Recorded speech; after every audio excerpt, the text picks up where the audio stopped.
할렐루야. 3월 20일 금요 묵상 말씀을 시작하겠습니다. 환산하여 역사하시는 하나님, 지난 역사를 통해서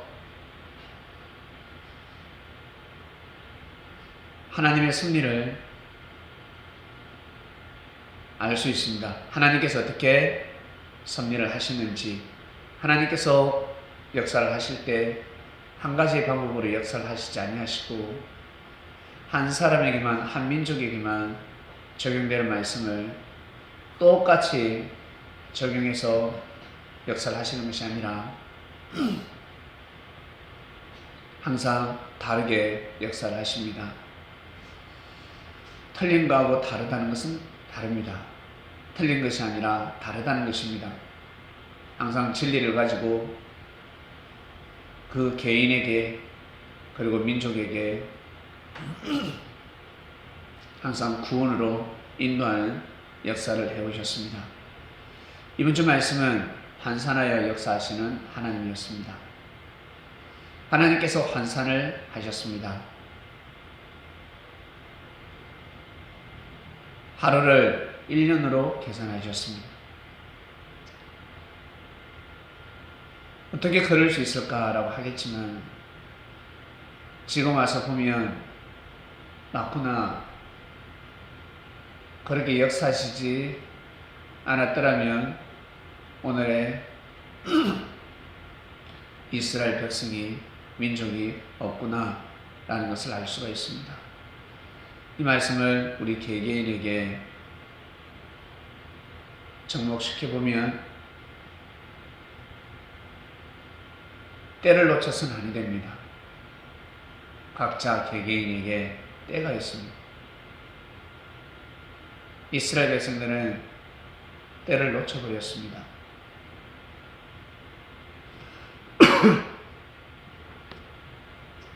여호수아 시대 때는 때를 놓치지 않았지만 모세 시대 때는 때를 놓쳐버렸습니다. 그래서 40일이 40년으로 둔감해 버렸습니다. 40년 동안 들어가지 못한다 했습니다. 하나님께서 예정하신 축복의 땅에 못 들어간다. 신광야에서도 잘 사는 사람들, 행복하게 사는 사람들, 만족하는 사람들 있었을 것입니다. 그러나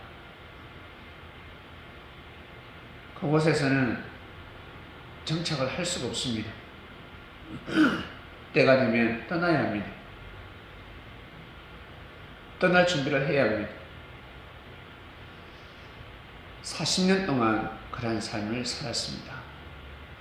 40년 짧으면 짧고 길면 상당히 긴 시간입니다.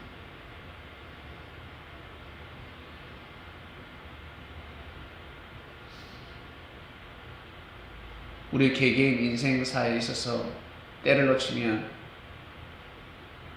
회복하기가 상당히 어렵습니다. 40년 정도 신광야에서 살면 과연 저 땅으로 갈 수 있을까? 애국으로도 못 가고 가나안 땅으로도 못 가고 신광야에서 그냥 죽는 건 아닐까? 나는 괜찮지만 내 자식도, 우리 후손들이 다 이렇게 여기에서 살다가 죽는 건 아닐까라고 생각할 수가 있습니다. 왜? 상당한 시간입니다.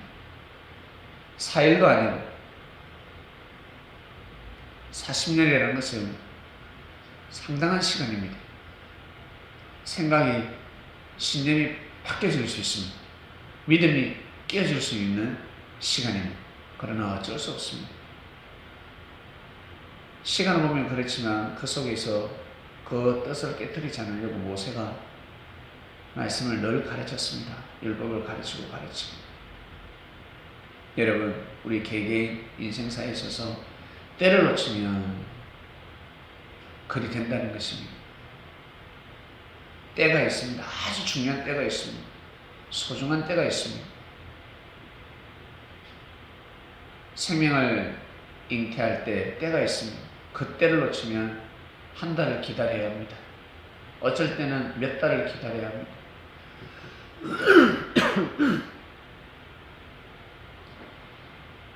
개인 인생에 있어서 하나님을 만나고 뜻길을 가야 할 때가 있습니다. 그때는 못 먹어도 가야 합니다. 못 먹어도 가야 하며 외로워도 그 길을 가야 합니다. 근데 나 배고픈 게 싫어. 나 외로운 게 싫어. 갈 길을 가버리면 그 하루의 잘못된 선택, 7일 동안 잘못된 생각으로 살면 그게 7년이 되어버리고 10일을 잘못 생각해서 그렇게 살면 그게 10년이 되어버리고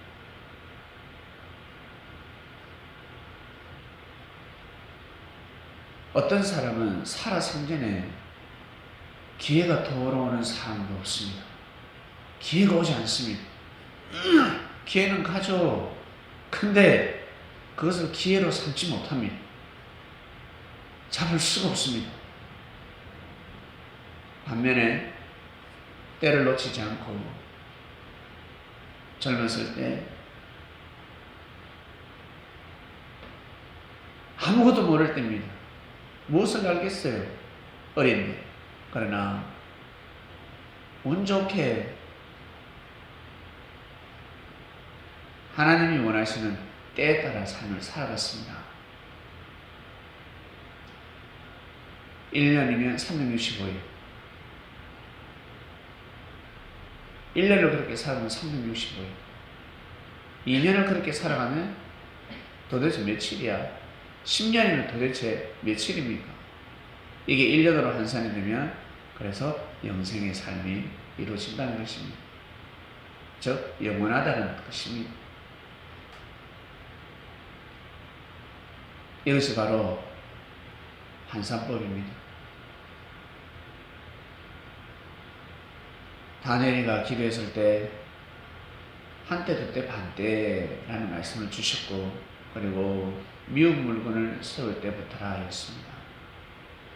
견뎌야 된다. 이기지 않으면 해방되지 못한다. 그 뜻이 이루어지지 아니하리라 하였습니다. 이것을 환산하면 어떻습니까? 미운 물건이 도대체 무엇일까?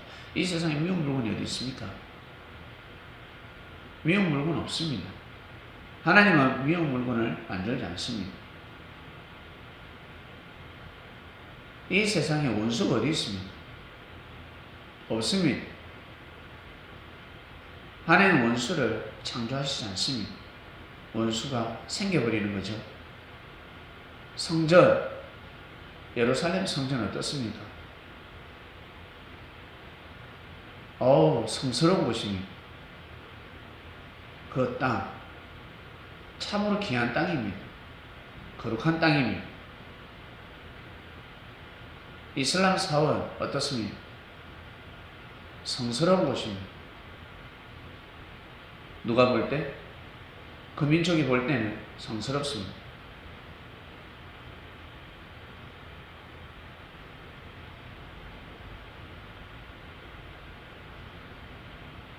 그런데 그 성전 때문에 싸움을 하기 시작합니다.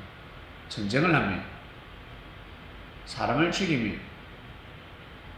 큰일 났습니다. 결국 미운 물건이 되는 겁니다. 미운 물건이 되어버렸습니다. 그 성전 때문에 그게 무엇이라고 싸우니까 결국 하나님이 안 받으신다. 안 받는다. 부모가 자녀에게 선물을 줬는데 그것 때문에 싸운다 그러면 어때요? 미운 물건이 되는 겁니다. 안 받는다는 싫다는 것입니다. 영광받지 않냐니라. 촛대를 옮겨버리시다. 결국 촛대가 옮겨져 버렸습니다. 예루살렘 성전에 가서 예배 안 드린다고 해서 그곳에서 전파되는 말씀을 안 듣는다고 해서 구원하고 상관이 있습니까? 아무 상관이 없습니다. 성지순례하지 않는다고 해서 구원하고 아무 상관이 없어요. 아예 안 가는 것이 낫습니다. 언제 폭탄이 터져서 어떻게 될지 모릅니다. 안 가는 게 낫습니다. 그리 되어버렸습니다. 그 땅이 그리 되어버렸습니다. 그러나 그들은 착각 속에 살아가고 있습니다. 거룩한 성지 땅이라 생각합니다. 무슨 거룩한 성지 땅? 미운 물건이 되어버렸습니다. 이게 한산법입니다.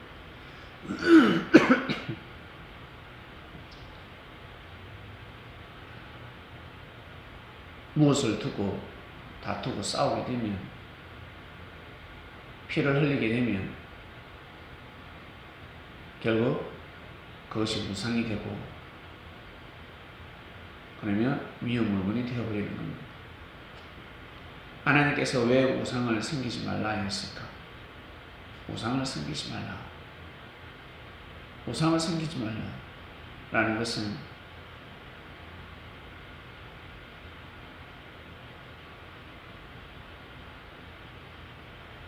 기도를 왜 해? 찬양을 왜 해? 바쁜데 열심히 공부해야지. 찬양을 왜 하니? 찬양을 안 해도 돼.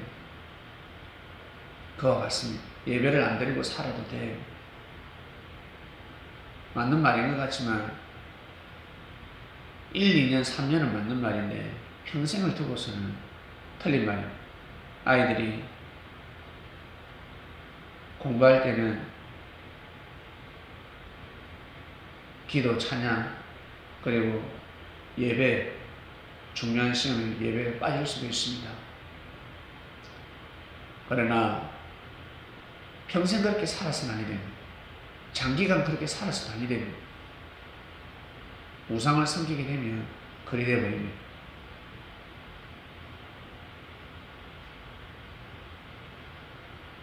그래서 우상을 섬기지 말라 하신 것입니다.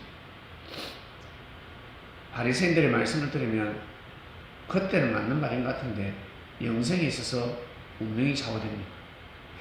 문제가 발생합니다. 그래서 예수님한테 다들 말씀을 듣고자 나아갔던 것입니다. 기독교 역사가 이렇게 뿌리를 내리게 된 것이고, 이번 주 말씀은 환산하여 역사하시는 하나님. 여러분 힘들 것입니다. 어려울 것입니다. 코로나가 언제까지 갈 것인가? 언제까지 갈까? 지금 온 것보다 10배는 갑니다. 그리고 지금 어려운 것보다 더 10배는 어려워질 것입니다. 엘리야가 분명히 이야기했습니다. 3년 6개월 동안 가뭄이 든다 했습니다. 비가 오지 아니하리라. 3년 6개월 동안 비가 오지 아니하리라. 코로나 마찬가지. 수단과 방법을 가리지 않고 무단히 애를 쓰지만 갈수록 더 심각해질 것입니다. 자세한 말씀은 오늘 금요 말씀 모임 때 전하도록 하겠습니다.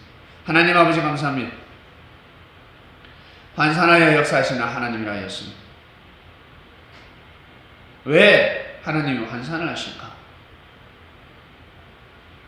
환산을 하지 않으면 나약하고 힘이 없는 자들이 구원에 이를 수 없다는 것입니다. 능력이 없는 자들은 하나님의 축복을 알 수가 없다, 알 수 없고,